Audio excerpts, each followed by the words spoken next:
Bab 427. Dua pilihan. Tubuh Hendra Gong menjadi kaku.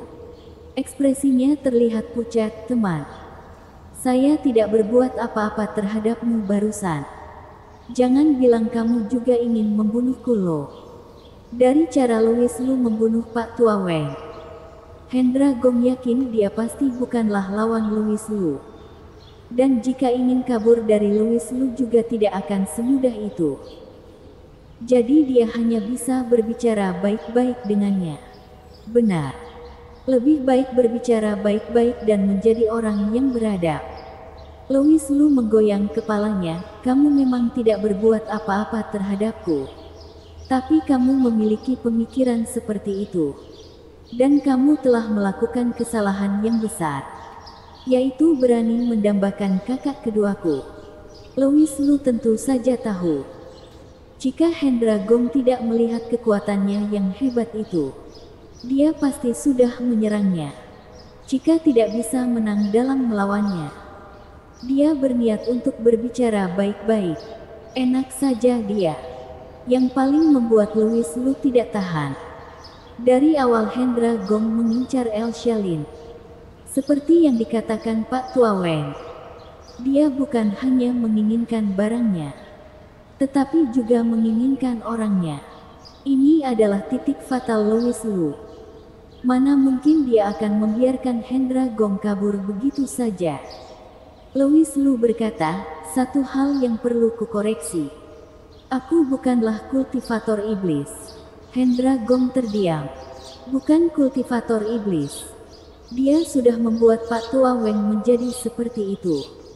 Dia masih bisa bilang dirinya bukan kultivator iblis. Dia sedang membohongi anak kecil ya. Bukan hanya Hendra Gong.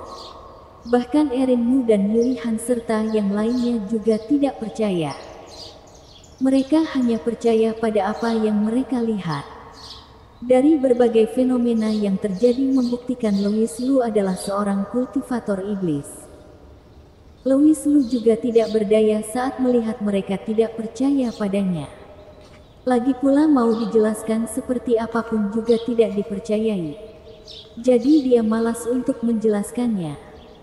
Langsung berkata pada Hendra Gong, ku beri kamu dua pilihan. Yang pertama mati dan yang kedua, serahkan darah murnimu. Beberapa orang yang berasal dari Gunung Kunlun ini sangat mendominasi.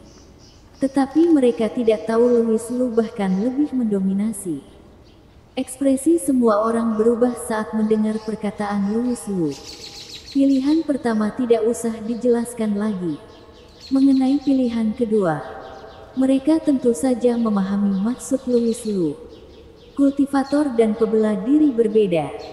Dalam menghadapi pebela diri, dengan hanya mengambil darah mereka, Louis Lu sudah bisa mengendalikan mereka. Tapi kultivator agak berbeda. Tidak ada gunanya mengambil darah biasa. Hanya darah murni yang berlaku. Namun, kultivator perlu menghabiskan waktu dan tenaga dalam mengumpulkan darah murni. Dan itu dapat melindungi nyawa di saat yang dibutuhkan karena bisa mengeluarkan kekuatan yang terpendam. Begitu pula dengan pil terlarang Erin Mu. Setelah mengumpulkan darah murni dan menyatukannya dengan energi sejati, kekuatannya akan bertambah banyak. Tetapi obat seperti ini memiliki efek samping yang besar.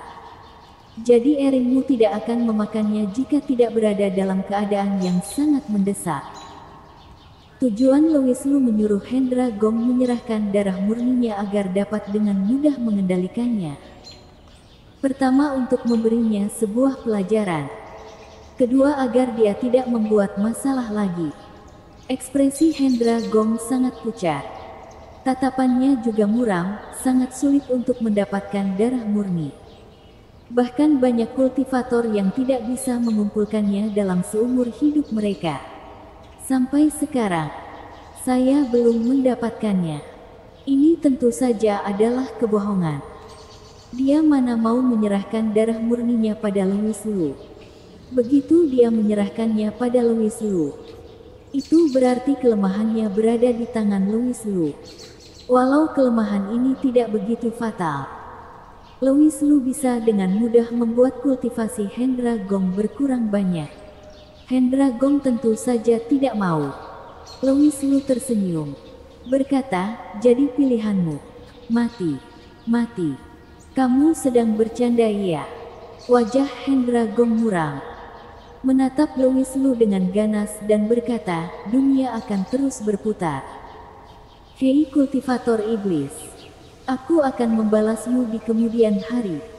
Dia membulatkan tekad, meneguk 3 butir darah murni yang dikumpulkan olehnya dengan susah payah selama bertahun-tahun.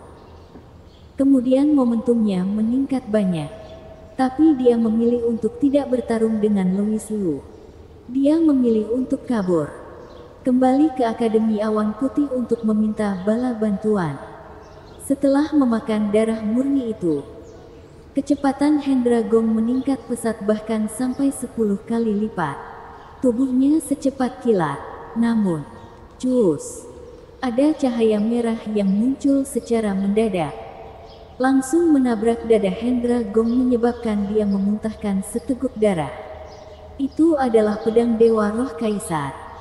Namun yang menabrak dadanya adalah pegangan pedang. Sialan. Hendra Gong terjatuh dan memaki. Kemudian merasakan aura dingin dari belakang.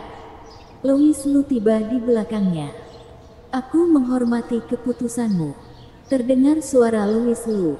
Saat dia hendak meluncurkan serangan, tiba-tiba muncul aura menakutkan. Sesuatu yang menyelimuti langit turun, membuat semua orang ketakutan.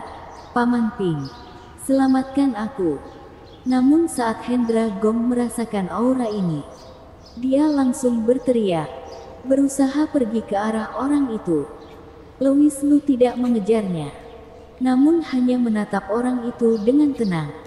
Anak muda, baik kamu adalah kultivator biasa maupun kultivator iblis, saya tidak peduli. Tapi kamu tidak sepatutnya bersikap tiada ampun. Lelaki usia menengah itu mengatakannya sambil menatap Louis Lu. Louis Lu malah tersenyum, siapa lagi anjing yang satu ini? Pria usia menengah itu berkata pelan, tidak penting siapa aku. Aku hanya seorang pelayan yang menjalankan perintah untuk menjaga tuan muda. Saat mendengar ini, Hendra Gong tidak senang seketika, Paman Ping. Jika kamu selalu diam-diam menjagaku, mengapa tidak segera muncul? Membuat 3 butir darah murniku habis dengan sia-sia. Pria paruh baya itu menggelengkan kepala dan berkata, maaf tuan muda.